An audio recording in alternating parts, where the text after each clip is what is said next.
Good morning student, civil engineering JEN classes में आप सभी का स्वागत है। प्रीवियस लेक्चर में हमने वन वे स्लेब की डिजाइन स्टेप जो है वो देखी थी। आज हम वन वे स्लेब का जो होता है वो एक क्वेश्चन करेंगे कि वन वे स्लेब की डिजाइन किस तरह से की जाती है। हमारे पास जो होता है वो कहता है क्वेश्चन है कि design a simply supported RCC slab to carry a UDL of 2 kilonewton per metre square over an effective span 3.5 metre use M20 and FE 415 steel जो होगा वो होगा।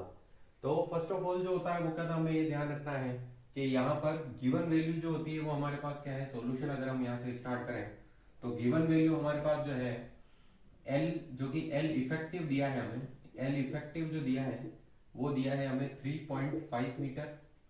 फिर लाइव लोड दिया है हमें 2 kilonewton per metre square और FC के मतलब कंक्रीट की ग्रेड 20 न्यूटन पर mm स्क्वायर और FY जो कि हमारे पास स्टील की ग्रेड है 415 न्यूटन पर mm स्क्वायर जो होगी वो।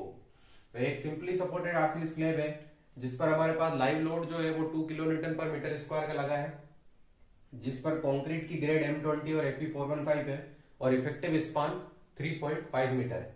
और ये हमारे पास वन वे स्लैब का क्वेश्चन है। आप इतना जो होता है वो कहता है कॉपी कर लीजिए, फिर हम आगे चलते हैं।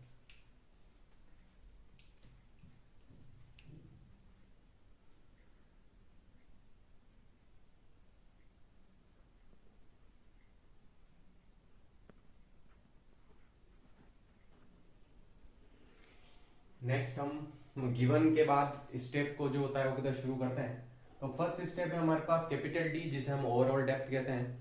Overall depth is equal to जो हो जाएगा वो हमारे पास क्या जाएगा L/25। L हमारे पास इफेक्टिव स्पान दिया है तो 3.5 इंटू mm में चेंज करेंगे उसको तो 1000/25 होगा। तो ये हमारे पास वैल्यू आएगी 140। इसे जो होता है वो कहते हैं हम सेफर साइड चलने के लिए, ताकि हमारा सेक्शन जो होता है वो कहते हैं फेल नहीं हो, इसलिए हम स्लेब में जो होता है कैपिटल डी थोड़ा सा बढ़ाकर मान लेते हैं। इसलिए हमने ऑलरेडी यहाँ पर क्या मान लिया 140 आया है। 140 अगर हम लेके करते हैं तो भी उसमें भी कोई प्रॉब्लम नहीं है, बट थोड़ा सा बढ़ाकर जो होता है वो कहते हैं इसलिए मान लेते हैं कि हमारा सेक्शन जो होता है वो आपका फेल नहीं हो। तो 150 mm ले लिया। Capital D is equal to जो होता है वो क्या होता है, ओवरऑल डेप्थ माइनस जो होता है वो हमारे पास कवर माइनस डाया बाय 2, मतलब बार का जो डाया है वो हमारे पास 10 mm आ जाएगा और कवर हमारे पास 20 mm और कैपिटल डी जो होता है वो हमारे पास 150 mm जो होगा वो हो जाएगा। तो हमारे पास यहाँ पे वैल्यू आ गई 125 mm। नेक्स्ट इफेक्टिव स्पान हमें ऑलरेडी दिया है क्वेश्चन में, तो 3.5 मीटर लिख दिया हमने। अब यहाँ पे डिजाइन लोड और मूवमेंट, तो सेल्फ वेट ऑफ स्लेब निकालेंगे।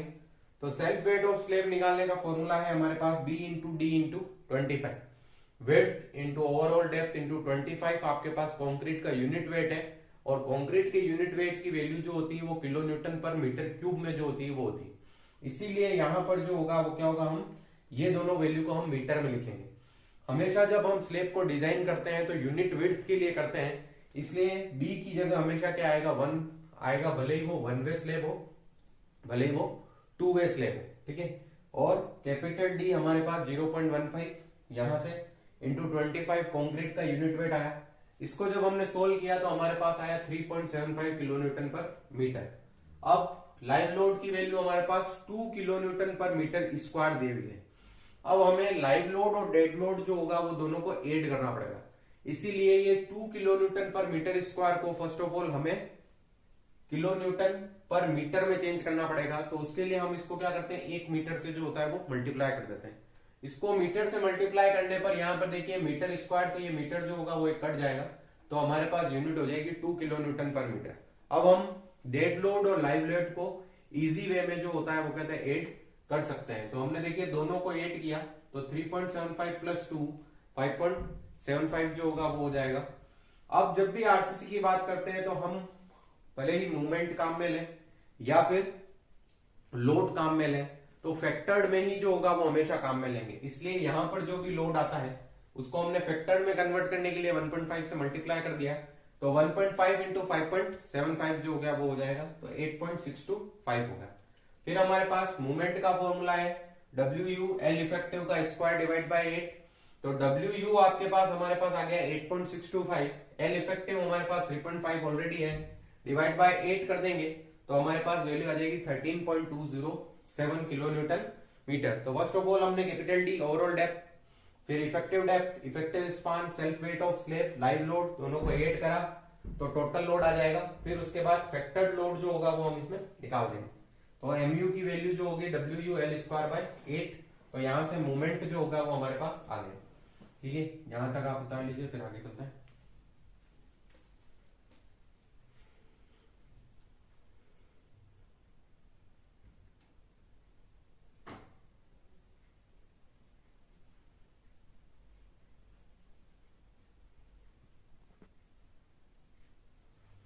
नेक्स्ट स्टेप में हम एरिया ऑफ स्टील जो होगा वो निकालेंगे। ये वाले फॉर्मूला जो है हमारे पास पेज नंबर 96 में IS 456 में, IS 456 2000 में 96 पेज नंबर पर जो होगा वो क्या होगा, हमें ये फॉर्मूला दिया है MU 0.87 FI AST into D 1 minus AST FI upon VD FC के। First of all MU kilo newton metre में अगर हमारे पास वैल्यू है तो उसको न्यूटन MM में कन्वर्ट करेंगे तो यहाँ पर MU में 10⁻⁶ आ जाएगा। 0.87415 AST स्मॉल d की value 125, 1 minus AST 415 B unit width लेके चले थे तो उसको mm में कन्वर्ट करेंगे तो 1000 आ जाएगा। 1000 इंटू 125 इंटू 20 हो जाएगा। अब हम इसको सोल्व करने का तरीका देखते हैं। फर्स्ट ऑफ ऑल ये भी इस ब्रैकेट को अगर हम ओपन करें तो सबसे पहले बाहर वाली वैल्यू को 1 से इंटू करा तो हमारे पास ये आ गया। फिर इस पूरी वैल्यू को हम इस पूरी वैल्यू से इंटू करेंगे तो हमारे पास आ जाएगा 7.49 AST²। जस्ट ब्रैकेट जो होता है वो हमें ओपन करना है और पहले 1 से इंटू करना है और फिर उसके बाद इस पूरी इक्वेशन से इंटू करना है। अब उसके बाद हमारे पास इस तरह की इक्वेशन आती है तो हम इन दोनों AST² और AST को जो होता है वो क्या था, हम 13.21 की तरफ जो होता है वो ले जाते हैं थोड़ा सा इसको सिंप्लीफाइड करने के लिए। तो यहाँ पर हम देखिए इसकी वैल्यू माइनस में है तो ये प्लस में हो जाएगी, यह वैल्यू प्लस में है तो ये माइनस में, और 13.21 जैसा है वैसा ही रहेगा। अब हमें जो होता है वो कहते हैं AST² वाली इक्वेशन को क्या बनाना है, 1 बनाना है, जिससे कि हम हमारे पास जब इस फॉर्मूले में हम वैल्यू रखें तो एक ही जगह हमें सिर्फ 1 रखना पड़े। तो इसलिए हम क्या करते हैं, डिवाइड बाय 7.49 से जो होता है वो कहते हैं पूरी इक्वेशन को, इस पूरी इक्वेशन को 7.49 से डिवाइड कर देते हैं। जब हम इसे 7.49 से डिवाइड करते हैं तो यहाँ पे देखिए AST² आ जाएगा, यहाँ पे 6025.53 AST प्लस 1.76 इंटू 10⁻⁶ जो होगा वो आएगा। इस पूरी इक्वेशन को 7.49 से डिवाइड करना। अगर आप नहीं भी करते हैं तो भी हम इसमें जो होता है वो कहते हैं वैल्यू रख के उसको कर सकते हैं। फिर उसके बाद AST के लिए हमने ये फॉर्मूला लगाया, ये फॉर्मूला हम सभी जानते हैं, माइनस का B plus minus root of B² minus 4AC upon 2A। तो हमारे पास A की वैल्यू जो होगी वो 1 हो जाएगी, B हमारे पास माइनस का 6025.53 हो गया और C हमारे पास 1.76 इंटू 10⁻⁶ जो होगा वो हो जाएगा। अब यहाँ पर हम सारी वैल्यू रख दे, देखिए अगर हम 6025 को यहाँ पे रखते हैं तो ये भी माइनस है और फॉर्मूले का भी माइनस माइनस हो गया, हमारे पास प्लस हो गया, plus minus root of B² minus 4AC upon 2A जो हो गया वो हमने रख दिया। अब इसको सोल्व करने का तरीका जो होता है वो क्या है, इसको रूट में जो होती है वो सोल्व करा है हमने। इसको रूट में वैल्यू हमारे पास आई 5409.6 जो होती है वो वैल्यू है। अब यहाँ पे प्लस माइनस है तो हमको हमेशा ध्यान रखना है कि जब ये वैल्यू, जब इस रूट की वैल्यू बाहर वाली वैल्यू से कम आ रही है तो हमें यहाँ पर क्या लगाना है, माइनस लगाना है। 5409 जो होती है वो 6025.3 से क्या है, कम है, इसलिए यहाँ पे हमने क्या किया है, माइनस किया है। अगर ये 6025.3 से ज्यादा होती तो हम यहाँ पे क्या करते, प्लस करते। तो माइनस करके डिवाइड बाय 2 कर देंगे तो हमारे पास AST की वैल्यू आ जाएगी 307.82। तो इस तरह से हम यहाँ पर जो होगा वो क्या होगा, एरिया ऑफ स्टील जो होगा वो हम फाइंड करेंगे। कॉपी कर लीजिए आप।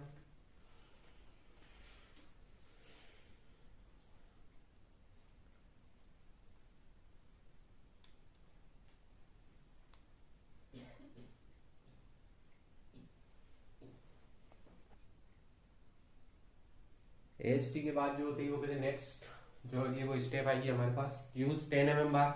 ये 10 mm बार हम स्टार्टिंग से जो होता है वो कहते हैं एज्यूम करके चले हैं। जो हमने कैपिटल D फाइंड किया था उसमें हमने स्मॉल d फाइंड किया था, सॉरी, तो उसमें हमने जो होगा वो क्या होगा, 10 mm डाया बार जो थी वो मानी थी।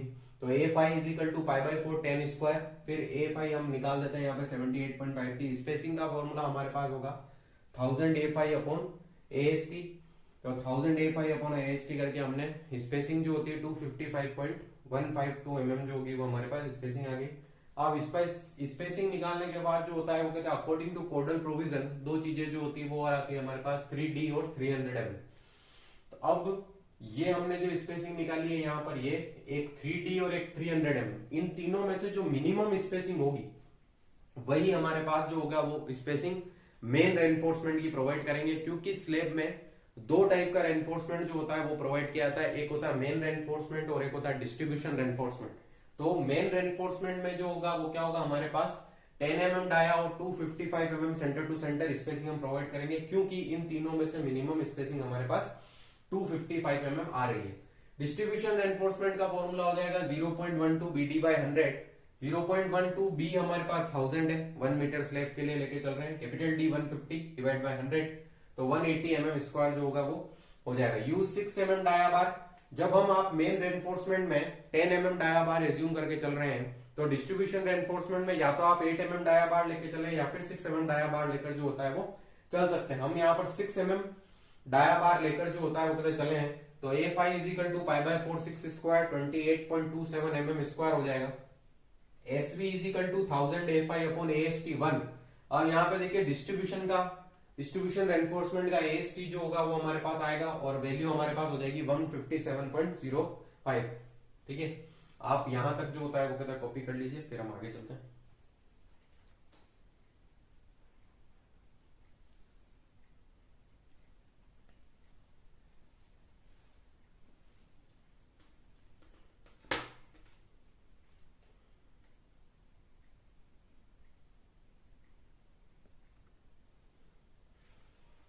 नेक्स्ट देखिए हमारे पास डिस्ट्रीब्यूशन रेनफोर्समेंट की स्पेसिंग जो आई थी वो आई थी 157.05 mm स्क्वायर। जिस तरह से हमारे पास मेन रेनफोर्समेंट में भी स्पेसिंग के 3 कोडल प्रोविजन जो थे वो थे, उसी तरह यहां पर भी जो होंगे वो 5D और 500 mm। अब 157.05, 625 और 500 mm, इन तीनों में से जो मिनिमम वैल्यू आएगी वो हमने यहाँ पे लिख दी 6 mm dia bar 158 mm centre to centre. तो इस तरह से जो होगी ये वैल्यू हो जाएगी। Design for shear VU is equal to WU L effective by 2। WU हमारे पास फैक्टर्ड लोड था, L इफेक्टिव 3.5 डिवाइड बाय 2 कर दिया तो हमारे पास VU आ जाएगा। जब शियर डिजाइन हम करेंगे तो हम कोड में पेज नंबर 72 और 73 की तरफ जो होगा वो देखेंगे। तो पेज नंबर 72 में आपके पास जो होगा वो क्या होगा, टो V का फॉर्मूला दिया है आपको। Tau V is equal to VU/BD, जिसे हम नॉमिनल शियर स्ट्रेस के नाम से जो होता है वो जानते हैं। तो VU आपके पास 15.093 किलो न्यूटन में है तो न्यूटन में चेंज कर देंगे। B हमारे पास 1000, स्मॉल d 125 आया है। तो V की वैल्यू हमारे पास 0.1207 हो जाएगी। PT में जो होगा वो क्या होगा, आपको पेज नंबर 73 पे जाना होगा। पेज नंबर 73 पर आपको टेबल नंबर 19 जो होगा वो मिलेगी, जिसमें आपको एक तरफ 100 AST/BD जो होता है वो दिया है और बाकी जो होती है वो कंक्रीट की ग्रेड दी। तो यहां पर हम उसके अकॉर्डिंग देखें तो PT की वैल्यू हमारे पास 0.245 आ रही है, तो अप्रोक्सीमेटली हमने इसको 0.25 माना। तो 0.25 के सामने जाके अगर हम कंक्रीट की ग्रेड देखना चाहें, कंक्रीट की ग्रेड के नीचे अगर हम देखें तो वहां पर लिखा है 0.36। M20 के नीचे अगर आप देखेंगे तो आपको 0.36 जो होता है वो लिखा होगा। और इसी के ऊपर टेबल नंबर 19 जो पेज नंबर 73 पे दी है, इसी के ऊपर आपको लिखा है design shear strength of concrete और टो C न्यूटन पर mm स्क्वायर। तो यहां से हम क्या निकाल लेंगे, टो C जो होगा वो निकाल लेंगे। जब नॉर्मल हम क्वेश्चन करते हैं, बीम के क्वेश्चन जनरली जब हम करेंगे तो बीम में हमारे पास टो C के बाद हम टो C टो V को कंपेयर करते हैं, फिर उसके बाद जो होता है फर्दर प्रोसीड करते हैं मिनिमम शियर एनफोर्समेंट है या नहीं है, इस तरह से फॉलो करते हैं। बट स्लेब के क्वेश्चन में जो होगा वो क्या होगा, टो C निकालने के बाद आपको टो C1 जो होगा वो निकालना होगा। टो C1 के लिए जो होता है वो आपको टेबल नंबर 40.2.1 पर अगर जाना होगा, जिसमें ऊपर ही ऊपर लिखा है पेज नंबर 72 पे design shear strength of concrete. इसमें अगर आप देखें तो यहाँ पे टेबल टाइप जो होता है वो बना रखा है। तो ओवरऑल डेप्थ ऑफ स्लेब, फिर उसके बाद नीचे K की वैल्यू जो होती है, K कांस्टेंट वैल्यू, K की वैल्यू जो होती है वो लिखी है। तो यहां पर हम इसको नाम दे देते हैं टो C1। टो C1 जो होती है वो इसकी शियर स्ट्रेंथ जो होती है वो के लिए K इंटू टो C जो होगा वो हम कर देंगे। अब टो C तो हम यहां से जो होता है वो निकाल के लाए हैं 0.36 न्यूटन पर mm स्क्वायर, बट K की वैल्यू जो होगी वो हम इस टेबल के अकॉर्डिंग लेंगे। देखिए इस टेबल में अगर आप देखेंगे तो ओवरऑल डेप्थ लिखा है 300, 275, 250, 225, 200, 175, 150 और लेस। तो अभी हम देखें तो हमारे पास जो होता है वो कहता है 150। ओवरऑल डेप्थ की वैल्यू जो होती है वो कितनी है, 150 है। तो 150 में अगर हम देखें तो यहाँ पर k की वैल्यू 1.30 दी है, तो हम यहाँ पर k की वैल्यू 1.30 हो जाएगी और टो सी की वैल्यू 0.36। इस तरह से हमारे पास टो C1 की वैल्यू जो होगी वो 0.468 जो होगी वो आ जाएगी। तो हमें ये ध्यान रखना है कि शेयर में हमेशा हम 72 और 73 की तरफ जो होगा वो देखेंगे, और बीम में यहां से हम आगे फर्दर प्रोसीड भी करते हैं, बट स्लेब में जो होगा वो क्या होगा, यहाँ पर टो C1 तक ही जो होगा वो हम इसकी वैल्यू निकालेंगे। इतना उतार लीजिए, फिर हम आगे चलते हैं।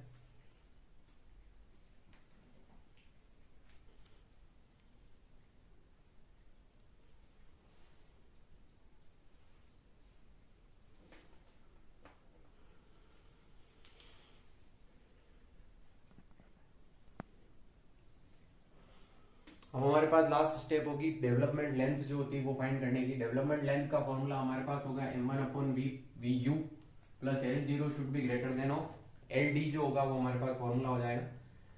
अब यहाँ पर m1 का फॉर्मूला ये पेज नंबर 96 पे दिया है कोड में, तो वहां से हम सारी वैल्यू जो होगा वो क्या होगा यहाँ पर रख के m1 की वैल्यू निकाल लेंगे। LD जो होगा वो आपके पास डेवलपमेंट लेंथ कहलाता है। डेवलपमेंट लेंथ के लिए हमको जो होगा पेज नंबर 42 की तरफ जो होगा वो जाना पड़ेगा। कि 42 में अगर हम देखें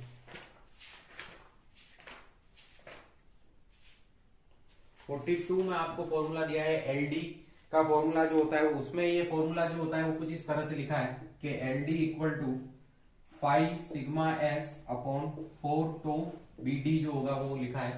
तो हमको 5 सिग्मा एस की वैल्यू जो होगी वो हमारे पास कितनी है 0.87, F5 जो होगी वो हो जाएगी 5। हमारे पास डाया ऑफ बार जो होता है वो 10 mm है अपॉन 4 टो बीडी। अब टो बीडी जो होगी वो क्या होगी, बॉन्ड स्ट्रेस कहलाती है। बॉन्ड स्ट्रेस के लिए हमें एक टेबल देखें, पेज नंबर 43 पे अगर हम टेबल देखें तो एक तरफ हमारे पास ग्रेड ऑफ कंक्रीट दी है और दूसरी तरफ टो बीडी मतलब बॉन्ड स्ट्रेस की वैल्यू दी। अगर हम इसमें grade of concrete M20, M25, M30, M35 लिखा है, तो उसके नीचे जो डिजाइन बॉन्ड स्ट्रेस लिखी है वो लिखी है 1.2, 1.4, 1.5, 1.7 और 1.9। अब इसके नीचे ही एक लाइन जो होती है वो लिखी है कि deformed bar conforming the IS 1786 this value shall be increase by 60%। मतलब आपको जो भी वैल्यू इस टेबल में आई है उसको आपको कितने परसेंट इंक्रीज करना है, 60% जो होता है वो इंक्रीज करना है। तो जब भी हम आरसीसी में 60%, 40%, 30%, 5% की जो होगा वो बात करेंगे तो उसका मतलब ये होगा कि 100 प्लस। तो 100 प्लस अगर हम देखें तो 160% होता है। इसलिए यहां पर मैंने क्या करा है 1.6 से जो होगा वो मल्टीप्लाई किया है। मतलब जो भी वैल्यू आपको कोड में दी है उसको आपको 1.6 से मल्टीप्लाई कर देना है, तो यहां पर आपके पास एलडी की वैल्यू आ जाएगी। ठीक है, तो ये एलडी का formula 0.87 Fy into 10 dia of bar 4 into bond stress. ठीक है, तो एलडी आ गया हमारे पास। अब हम सारी वैल्यू जो होगा m1/vu plus L not should be greater than of LD के फॉर्मूले में रख देते हैं। तो first of all L not जो होता है वो एनकरेज लेंथ है हमारी। अगर यह वैल्यू m1/vu प्लस L0 की वैल्यू ग्रेटर देन नहीं आती एलडी से, तो हम यहाँ पे पहले फर्स्ट ऑफ ऑल 0 रखेंगे, फिर उसके बाद 8.5 रखेंगे, फिर उसके बाद 16.5 जो होगा वो रखेंगे। तो इस तरह से जो होगा वैल्यू चेंज करते हैं। ऑलमोस्ट हमको जो होता है यहाँ पर m1/vu प्लस एल नॉट जो होता है वो हमेशा ग्रेटर देन आना चाहिए एलडी से। तो फर्स्ट ऑफ ऑल यहाँ पर 0 रखने पर ही हमारे पास ज्यादा आ गया, तो हमें कोई भी दूसरी वैल्यू रखने की यहाँ पर जरूरत नहीं पड़ी। तो इस तरह से जो होता है वो कहता है स्लेब की डिजाइन स्टेप जो होती है वो कंप्लीट होती है। अब हम लास्ट में जो होगा वो क्या होगा, इसका रेनफोर्समेंट डायग्राम बनाएंगे। अब इतना जो होता है वो कहता कॉपी कर लीजिए, फिर आगे चलते हैं।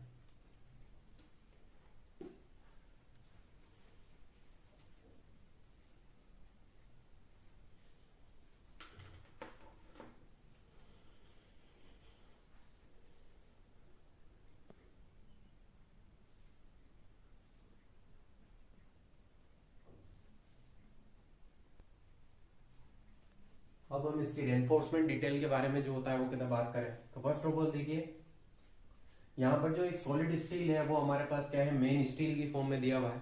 अब हम देखेंगे कि पूरे क्वेश्चन में हमने मेन स्टील 10 mm डाया लिया था और वहां पर सेंटर टू सेंटर स्पेसिंग जो आई थी वो आई थी हमारे पास 255 mm सेंटर टू सेंटर। तो 10 mm dia 255 mm centre to centre. Distribution steel जो हमने डॉट से डिनोट किया है, तो डिस्ट्रीब्यूशन स्टील जो होता है वो 6 mm dia bar 150 mm centre to centre जो होगा वो हो जाएगा। फिर उसके बाद यहाँ पर बार को बेंड करने के बाद कितनी लेंथ जो होता है वो कहता है होगी, वो होगी 0.1 into L effective. L effective हमारे पास 3.5 मीटर था, तो 0.1 इंटू एल इफेक्टिव कर दिया हमने। फिर उसके बाद यहां से हम कितनी डिस्टेंस पर बार को बेंटअप देंगे, तो एल इफेक्टिव बाय 7 की डिस्टेंस पर जो होगा वो क्या होगा, हम बेंटअप देंगे। तो 3500 डिवाइड बाय 7, तो 500 mm पे जाके हम इसको बेंटअप जो होगा वो दे देंगे। फिर उसके बाद एल इफेक्टिव की वैल्यू हमारे पास 3.5 मीटर है, तो 3.5 मीटर को हम 3500 mm जो होगा वो हम कह देंगे। तो इस तरह से ये जो होता है वो क्या होता है, वन वे स्लेब का पूरी तरह से क्वेश्चन हमने करा है। और ये लास्ट में जो हमारा डायग्राम है, ये उसकी रेनफोर्समेंट डिटेल जो होती है वो कहलाती है कि वन वे स्लेब की जो होगी वो रेनफोर्समेंट डिटेल आपकी यही होती है। और नेक्स्ट लेक्चर में जो होगा वो क्या होगा, हम टू वे स्लेब के बारे में डिस्कस करेंगे। पहले टू वे स्लेब की डिजाइन स्टेप जो होगा वो लिखेंगे, फिर उसके बाद टू वे स्लेब के क्वेश्चन को जो होगा फर्दर प्रोसीड करेंगे। इस लेक्चर में अगर आपको कोई भी दिक्कत हो, किसी भी क्वेश्चन में कोई भी प्रॉब्लम या कोई भी स्टेप अगर आपको समझ में नहीं आ रही हो, तो आप कमेंट सेक्शन में कमेंट करके बता सकते हैं। Thank you.